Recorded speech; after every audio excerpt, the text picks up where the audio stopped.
മൂന്ന് ഒബ്ജക്റ്റുകളാണ് ഇപ്പോൾ കണ്ടെത്തിയിട്ടുള്ളത്. അതിൽ ഒന്ന് ട്രക്കാണ്. ട്രക്കിൻ്റെ ബോഡിയും പാർട്ടും തമ്മിൽ വേർപെടാനുള്ള സാധ്യത കുറവാണ്. അത്തരത്തിലുള്ള സംശയങ്ങൾക്ക് അടിസ്ഥാനമില്ല. അത് പക്ഷേ ഉണ്ടെങ്കിൽ അത്തരത്തിലുള്ള ഒരു ഒബ്ജക്റ്റ് കൂടി കാണണമായിരുന്നു. അങ്ങനെ കണ്ടിട്ടില്ല. മറ്റേ പുറത്ത് കിടക്കുന്ന വേറൊരു ക്യാബിൻ ടാങ്കറിൻ്റേതാണ്.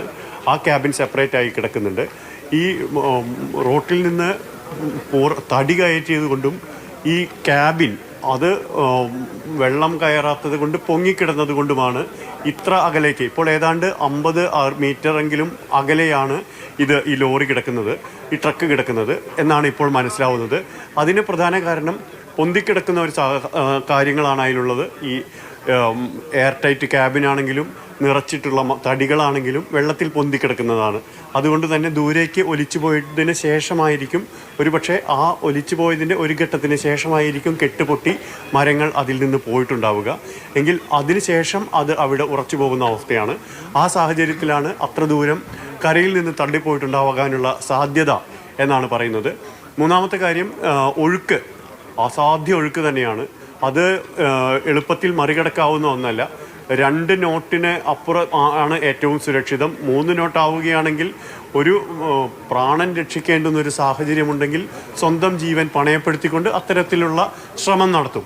പക്ഷേ 5 നോട്ടിന് മീതെയൊക്കെ പോവുക എന്ന് പറയുന്നത് ആത്മഹത്യ ചെയ്യുന്നതിന് തുല്യമാണ് എന്നാണ് മേജർ ജനറൽ ഇന്ദ്രപാലൻ പറയുന്നത്. അതുകൊണ്ട് അക്കാര്യത്തിൽ ഇറങ്ങുമ്പോൾ, നാവികസേനയുടെ മുങ്ങൽ വിദഗ്ധർക്ക് ഇറങ്ങുമ്പോഴും ഇക്കാര്യങ്ങൾ കൂടി പരിഗണിക്കേണ്ടി വരും. അക്കാര്യത്തിൽ താനൊരു വിദഗ്ധനല്ല എന്ന് അദ്ദേഹം പറയുമ്പോഴും അത്തരത്തിൽ ചെയ്യുന്നത് ആത്മഹത്യാപരമാണ് എന്ന് അദ്ദേഹം പറയുന്നു. കാർവാർ MLA സതീഷ് കൃഷ്ണ സെയിൽ പറയുന്ന കാര്യം 6 ദിവസമെങ്കിലും ഇൻടാക്റ്റായി ഇതിനുള്ളിൽ ഉണ്ടായിരിക്കാൻ സാധ്യതയുണ്ട് എന്ന വിധത്തിലാണ് ആദ്യഘട്ടത്തിൽ റോഡിൽ തന്നെ പരിശോധിച്ചത് എന്ന് അദ്ദേഹം ആവർത്തിക്കുന്നു. അതോടൊപ്പം പക്ഷേ മറ്റ് പ്രഷറുകൾക്കനുസരിച്ചാണ് റോഡിൽ പരിശോധിച്ചത്, അല്ലെങ്കിൽ നദിയിൽ പരിശോധിക്കാമായിരുന്നു എന്ന് അദ്ദേഹം പറയുന്നു.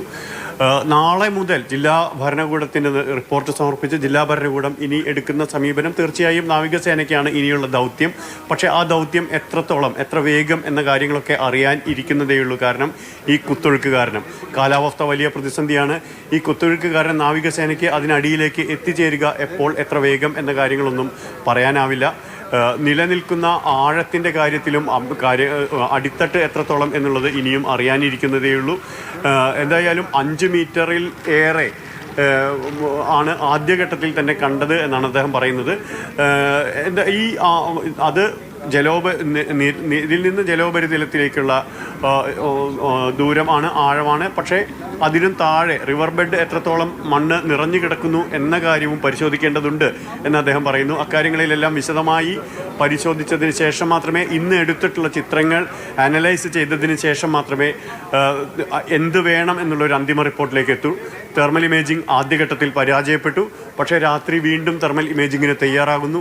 എവിടെയാണ്, എന്താണുള്ളത് എന്ന് ഒരിക്കൽ കൂടി ക്യാബിൻ്റെ അവസ്ഥ, അക്കാര്യങ്ങളെല്ലാം കുറച്ചുകൂടി മനസ്സിലാക്കും രാത്രിയിലെ ഒരു തെർമൽ ഇമേജിങ്ങിൽ എന്നാണ് മേജർ ഇന്ദ്രപാലൻ പറയുന്നത്. ആ ഘട്ടത്തിൽ അന്വേഷണം തുടരുന്നു. ഈ ക്യാബിനിലേക്ക് എപ്പോൾ കടന്നു ചെല്ലാൻ പറ്റുമെന്ന കാര്യത്തിൽ ഇപ്പോഴും തീരുമാനമൊന്നും ആവുന്നില്ല. തെരച്ചിൽ തുടരുകയാണ്.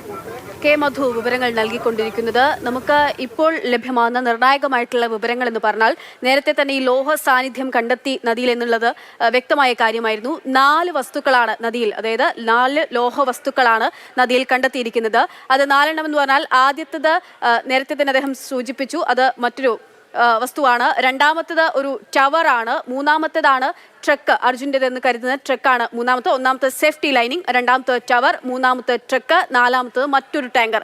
ഇങ്ങനെയാണ് 4 വസ്തുക്കൾ കണ്ടെത്തിയിരിക്കുന്നത്. മൂന്നാമത്തെ ഇടത്താണ് ഈ പറയുന്ന പോലെ സ്പോട്ട് ചെയ്തിരിക്കുന്നത്, അർജുൻ്റെ ലോറി സ്പോട്ട് ചെയ്തിരിക്കുന്നത്. അതിൻ്റെ ക്യാബിൻ വേർപെട്ടിട്ടില്ല എന്ന് തന്നെയാണ് ഇപ്പോഴും ഉറപ്പിക്കുന്നത്. അതൊക്കെയും ഈ പറയുന്നത് പോലെ തരത്തിൽ ചില അസംഷനാണ്, അതായത് ഇങ്ങനെയായിരിക്കാം എന്നുള്ള ഒരു ധാരണ മാത്രമാണ്. കാരണം ഭാരത് ബെൻസുമായി സംസാരിക്കുന്നു, അവർ പറയുന്നത് ഒരു തരത്തിലും ക്യാബിനുമായി വലിയ തരത്തിലുള്ള ഒരു ട്രക്കല്ല, ഒരു ലോറി അല്ല അത് ഒരുമിച്ച് തന്നെയായിരിക്കും ഉണ്ടാകാനുള്ള സാധ്യത വളരെ കുറവാണെന്ന് പറയുന്നു. അതുകൊണ്ട് മാത്രമാണ് അത്തരത്തിലൊരു നിരീക്ഷണത്തിലേക്ക് എത്തുന്നത്. പക്ഷേ ഇനി ഏറ്റവും പ്രധാനപ്പെട്ട കാര്യം എന്ന് പറഞ്ഞാൽ ഇത്രമേൽ കുത്തി ഒഴുകുന്ന, ഇത്രമേൽ അടി ഒഴുക്കുള്ള നദിയിലേക്ക്, അതിനുള്ളിലേക്ക് പോകണം. അതുപോലെ തന്നെ ചെളി പുതഞ്ഞു കിടക്കുകയാണ്. അതിനുള്ളിലേക്ക് ഒരു സ്കൂബ ഡൈവറിന് എത്തിച്ചേരുക എന്ന് പറയുന്നത് അത്യന്തം പ്രയാസകരമായിട്ടുള്ള ദൗത്യമാണ്. പ്രത്യേകിച്ച് 6 നോട്ടാണ് അവിടെയുള്ള കുത്തൊഴുക്കെന്നുള്ളതാണ് അദ്ദേഹം പറയുന്നത്. അത് ഇനിയും കൂടാൻ സാധ്യതയാണ്. ഇപ്പോഴും മഴ പെയ്യുന്നു, അതാണ് അദ്ദേഹം പറഞ്ഞത്. മഴ പെയ്യുന്നത് കൊണ്ട് തന്നെ അതിനുള്ള കൂടുതൽ ഒഴുക്കുണ്ടാകുമ്പോൾ അവിടേക്ക് നേരത്തെ മധുവേട്ടൻ സൂചിപ്പിച്ച പോലെ തന്നെ ആത്മഹത്യാപരമായിരിക്കും ഒരു ഉദ്യോഗസ്ഥൻ അതിലേക്ക് ഇറക്കി വിടുക എന്ന് പറയുന്നത്. അത് ഇറങ്ങിപ്പോകുന്ന ആളുകൾക്ക് മാത്രമേ അതിൽ കൂടുതൽ കാര്യങ്ങൾ പറയാനാവുകയും ചെയ്യുകയുള്ളൂ. അതുകൊണ്ട് തന്നെ ബുദ്ധിമുട്ടാണെന്നുള്ള കാര്യം പറയുന്നു. ഇന്ന് രാത്രിയും തെരച്ചിൽ തുടരുമെന്നുള്ള കാര്യം അറിയിച്ചിട്ടുണ്ട്. അതായത് പ്രേക്ഷകർ മനസ്സിലാക്കേണ്ടത്, ഇതുവരെയും ഒരു നാവികസേന ഉദ്യോഗസ്ഥനും അല്ലെങ്കിൽ സ്ക്യൂബ ഡൈവേഴ്സ് അതിനുള്ളിലേക്ക് പോയിട്ടില്ല. ഡ്രോൺ ഉപയോഗിച്ചുകൊണ്ടുള്ള നിരീക്ഷണം മാത്രമാണ് ഇന്നേരം വരെ നടന്നിരിക്കുന്നത്. അതിലോടുകൂടിയാണ് നമ്മൾ ഈ 4 ലോഹഭാഗങ്ങൾ ദൗത്യസംഘം കണ്ടെത്തുകയും ചെയ്തിരിക്കുന്നത്. അതിൽ മൂന്നാമത്തതാണ് അർജുന ട്രക്ക് എന്ന് കരുതുന്ന അർജുന ട്രക്ക്. മൂന്നാമത്തെ അടുത്താണ് സ്പോട്ട് ചെയ്തിരിക്കുന്നത് എന്നുള്ള വിവരമാണ് നമുക്ക് ലഭ്യമാകുന്നത്. ഇനി അവിടെ നിന്ന് ലോറി ഈ പറയുന്ന പോലെ ക്യാബിൻ തുറന്ന് അർജുനെ പുറത്തെടുക്കുന്ന ഉൾപ്പെടെയുള്ള, അതായത് അർജുൻ അതിലുണ്ടോ എന്നുൾപ്പെടെയുള്ള കാര്യങ്ങൾ ഇനിയും അറിയേണ്ടിയിരിക്കുന്നു. പ്രത്യേകിച്ച് അത് ടെമ്പറേച്ചർ ഉപയോഗിച്ച് ചൂടിൻ്റെ മനുഷ്യ ശരീരം അവിടെ ഉണ്ടെങ്കിൽ അതിൽ മനുഷ്യ ശരീരത്തിൻ്റെ ചൂട്, അത് ആ തരത്തിലുള്ള അത്യാധുനികമായിട്ടുള്ള സംവിധാനങ്ങൾ ഉപയോഗിച്ചുകൊണ്ടാണ് അവിടെ അർജുൻ ഉണ്ടോ ഇല്ലയോ അല്ലെങ്കിൽ ഒരു മനുഷ്യ ശരീരം ഉണ്ടോ ഇല്ലയോ എന്നുള്ള കാര്യത്തിൽ സ്ഥിരീകരണം വരുത്തുക. അതിലും ഇപ്പോഴും ഒരു ധാരണയിലേക്ക്, നിഗമനത്തിലേക്ക് കാര്യങ്ങൾ എത്തിയിട്ടില്ല. ഇനി തീരുമാനിക്കേണ്ടത് ജില്ലാ ഭരണകൂടമാണ്. നാളെ രാവിലെ 6:00 തന്നെ എങ്ങനെ ഈ ഓപ്പറേഷൻ മുന്നോട്ട് കൊണ്ടുപോകണം എന്നുള്ള തീരുമാനം ജില്ലാ ഭരണകൂടത്തിന്റെ ഭാഗത്ത് നിന്നുണ്ടാകും.